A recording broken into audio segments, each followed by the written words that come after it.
کے افق پر ایسے لمحے بھی وارد ہوتے ہیں جب اس پر بوجھ کی مانند ایک سوگ چھا جاتا ہے، ایک ایسا غم جو زبان سے بیان نہیں ہوتا اور نہ ہی دنیاوی فراق کی مانند کسی فرد یا شے کے کھو جانے سے وابستہ ہوتا ہے۔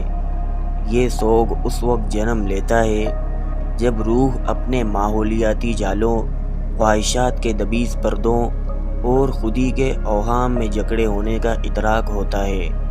یہ ادراک بسا اوقات صاعقہ بن کر دل کو دہلا دیتا ہے اور انسان اپنے باطن میں ایک ویران ریگستان کے بیچ کھڑا نظر آتا ہے، جہاں کوئی سایہ، کوئی صدا اور کوئی قرار نہیں۔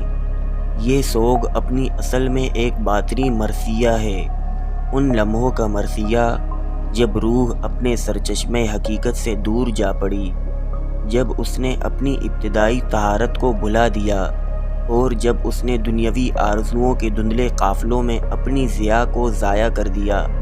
مگر یہ مرثیہ محض ماتم پر ختم نہیں ہوتا، بلکہ یہ تجدید کے دروازے کی دستک ہے، کیونکہ روح کا سوگ دراصل اس کی بیداری ہے۔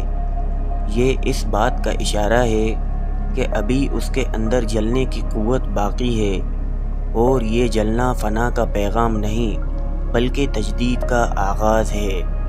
جیسے خزاں کے بعد بہار کی شاخیں دوبارہ ہری ہوتی ہیں، ویسے ہی روح اپنے سوگ کے سوز سے پاکیزہ ہو کر نئی توانائی اور بالندگی حاصل کرتی ہے۔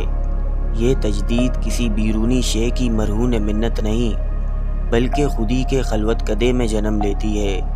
یہ ایک ایسی تجدید ہے جو زبان کی نوک پر نہیں بلکہ خاموشی کی تہہ میں پروان چڑھتی ہے، ایک ایسی تجدید جو دنیاوی رنگوں سے نہیں بلکہ اندرونی شفافیت سے ابھرتی ہے۔ یوں سوگ اور تجدید ایک ہی سکے کے دو رخ بن جاتے ہیں۔ سوگ انسان کو اس کی کمزوری دکھاتا ہے اور تجدید اسے اس کمزوری کے پردے سے آگے اس سرچشمہ طاقت تک پہنچاتی ہے جہاں سے اس کا وجود پہلی بار سیراب ہوا تھا۔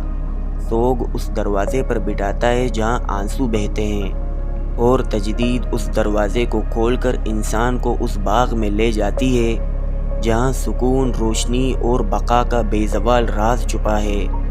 بس روح کا سوگ حقیقت میں اس کی شکست نہیں بلکہ اس کے سفر کی آہٹ ہے، اور اس کی تجدید اس کی اصل کی طرف واپسی ہے، وہ واپسی جس میں فنا نہیں بلکہ دوام کی روشنی ہے۔